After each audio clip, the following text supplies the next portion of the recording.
Hello and welcome to today's video. I am excited to have you. If you are new, I am Coach Michael and I help couples and individuals understand infidelity, rebuild trust, and create real change, not empty promises. Now, one of the most painful and confusing questions after infidelity is this: how can you betray someone you say you love, because if they truly loved you, they would have never hurt you? That very question keeps couples stuck for months, even years. Now, most people believe that. Most people believe that if someone cheated, it means they didn't love their partner. But that's not what cheating actually proves. Cheating actually doesn't prove a lack of love. It proves the presence of unresolved internal patterns. You see, you can genuinely love someone and still have avoidance patterns, validation addiction, emotional immaturity, fear of vulnerability, or subconscious coping mechanism. Now, affairs are rarely about replacing the partner. They are about regulating emotions someone does not know how to handle. When someone feels stress, insecurity, emotional discomfort, their nervous system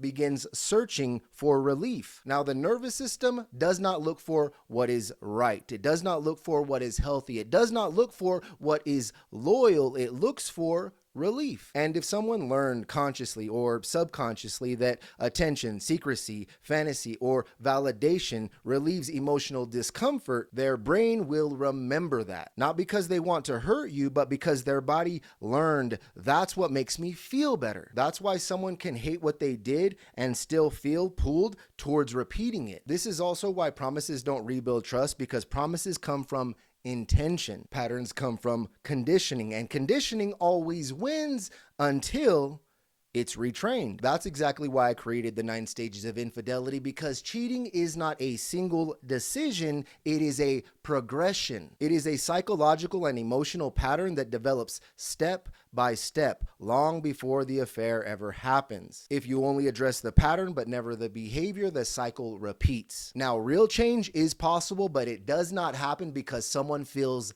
guilty. It happens because someone understands themselves deeply enough to then rewire their patterns that led them there in the first place. Now, if you need help understanding your situation, I've included resources below that will walk you through how real change happens. Now, if this video helped you understand something that you couldn't explain before, subscribe. Thanks for watching. Coach Michael J. Fit here, and I'll see you in the next one.